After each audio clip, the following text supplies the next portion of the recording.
Oh, boys and girls, the wait is finally over. The FM23 beta is out right now. That means if you've pre-ordered the game, you are able to play it right now, this evening. If you haven't pre-ordered it yet, worry not. I've got a discount for you. There's a link at the top of the description below. If you use discount code LOLLUJO at checkout on Fanatical, you can pick up the game for just £32 and 5p. That is cheaper than it is on Steam. It's cheaper than it is on Epic. Click the link at the top of the description. Get it bought and downloaded and play it immediately. You'll be playing it right now. And what's more, it supports the channel as well.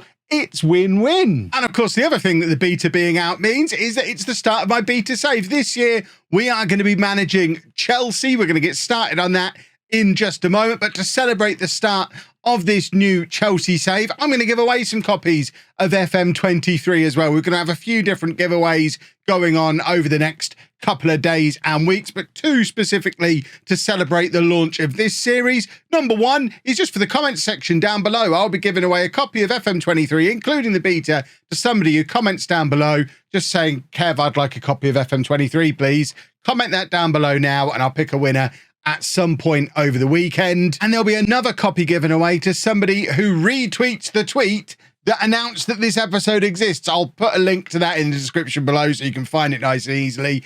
It's literally just a case of retweeting it to let people know the series has begun. And again, similar to the comments one, I'll pick a winner over the weekend. That'll be announced probably Saturday, Sunday this week, and I will get you your copy of the game out to you. And one final piece of housekeeping before we jump into the meat of the video, and that is that I would really appreciate if we could get this series off to a bang with a nice big thumbs up. If we can hit 6,000 likes on this, I haven't got enough fingers. If we can hit 6,000 likes on this video by tomorrow morning, I'll release 2 episodes tomorrow. You get episode 2 at 11 o'clock, episode 3 at 4 o'clock. So double upload day tomorrow. We need to hit 6,000 likes to get there. We've smashed it the last couple of years. So fingers crossed, it should be achievable for you so we can get those extra episodes out. So make sure you leave a nice big thumbs up on the video. And of course, if you are new and you haven't yet subscribe to the channel, turn your notifications on. In addition to this Chelsea series, there's going to be loads more Football Manager content coming up over the next few weeks, both here and over on Twitch. In fact, I'll be going live on Twitch later on this evening as well. The link to that is down below. I think that's all the housekeeping stuff done. Let's play Football Manager 2023. Hello folks, and welcome to episode 1 of my FM23 beta save. As you can see, I am now officially in charge of Chelsea on my, I say, a very generous £130,000 per week contract, replacing poor old Graham Potter, who lasted not very long in the job. It's fair to say. He's been moved on. I'm in, and we'll get into tactics and whatnot in a minute. But first, let's see what the board want from me. One of the reasons I wanted to do Chelsea as my beta save this year is obviously it's a club that have had a lot of off-the-pitch upheaval over the last 6 months or so, new ownership in place, a manager that didn't last very long once the season started, and I'm going to say a questionable summer transfer window where lots of players moved on from the club and they forgot to sign a striker until the last minute when they brought an old man in. So this is what the club vision is looking for. There's a lot on this club vision. So the board are looking for me to sign players under the age of 23 for the first team. So no more Aubameyang style players. And then lots of actionable objectives. I think these used to be called actionable objectives and information. Is this new? Have we already found something new in FM23? They want the best youth system in the country and the Premier League and the world. They want to increase commercial revenue. Some of this feels outside of my remit as club manager. They want me to work within the wage budget, sign players to sell for a profit and grow the club's reputation. A maximum 1-year contract for players over the age of 34. Maximum of 2-year contracts for players over the age of 32, which is probably quite important because there are a few players who potentially fall into that category. But for players younger than that, a minimum of 4-year contracts. And most importantly, they want me to challenge for winning the Champions League and qualify for next season's Champions League. And then by the end of next season, they want me to be challenging for the Premier League title. That all seems reasonable enough for a club the size of Chelsea. Of course, we do have the new supporter profile stuff on here as well, which I think this pretty much all matches up with what the club are looking for. Get the better of rivals Millwall. I mean, that one clearly is crucial, and then just finish above a lot of their rival clubs and challenge for the Premier League. So the board and the fans are pretty much on the same page, which is very good to see. Finance-wise, we're in the red already, and most of the transfer budget has already been spent, and there's not really any wage budget left over as well. Obviously, it was a busy summer for Chelsea in real life. First team players, Christensen, who else left? Alonso, Timo Werner, of course, Romelu Lukaku, Hudson-Odoi left on loan. I mean, you have to scroll a long way to see all the players that left Chelsea this summer. But they did spend big, £258 million spent this summer, with the headline signings being Raheem Sterling and a whole bunch of defenders, I guess, with Fofana and Koulibaly both coming in, and the weird loan of Dennis Zakaria towards the end of the window as well, which is a particularly odd one because I think in real life he's not yet played a game for the club. It's definitely a weird signing, a 2.5-star 25-year-old. I'm not going to pretend to understand it, but let's jump into the squad planner, which we can't do until we set up a tactic. Right, well, let's very quickly set up a tactic. Obviously, we'll go straight in and do a basic gegenpress. I'm certainly not going to do the 3 at the back nonsense that Chelsea do in real life. I'm no coward. We'll play a back 4. I guess a 4-3-3, just for the purposes of getting the squad planner up and running.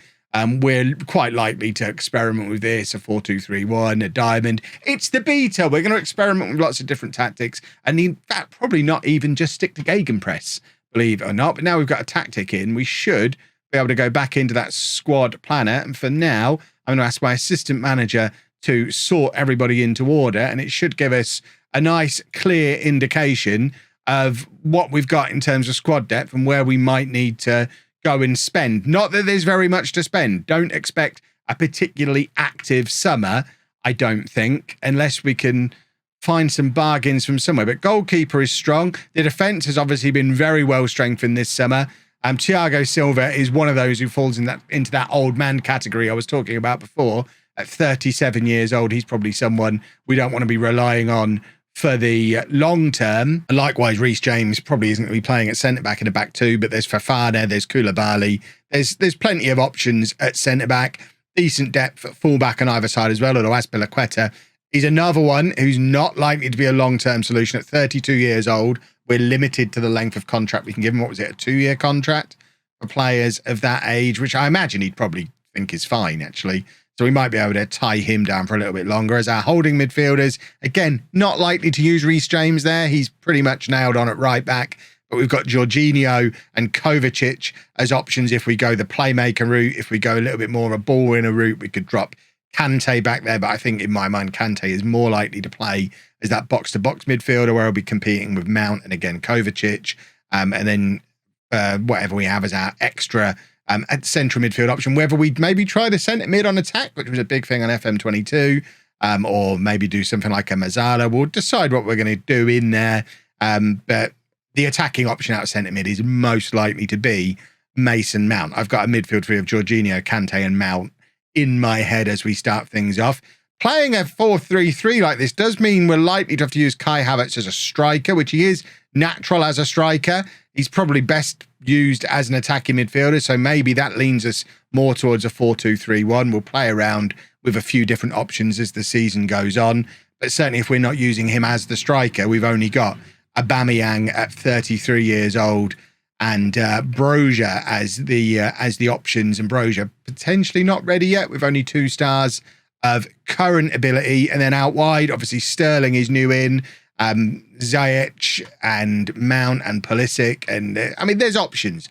There are plenty of options around and about the place. How do I, there you go, this is what we want to do. So if we have a flick through on here just to clarify everything we've just said, I think it's pretty clear if we're going to get anything, we probably need a striker. So let's create a recruitment focus for striker. We want a 3-star current ability striker, so he's better than Broja, but we also want him to be younger than Aubameyang. We want someone who's no older than, let's say, 29, who's got 3 stars of current ability. I'm not that bothered about them having a huge amount of potential.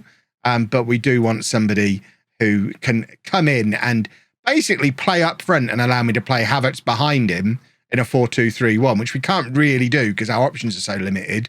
I don't really want to be starting Aubameyang.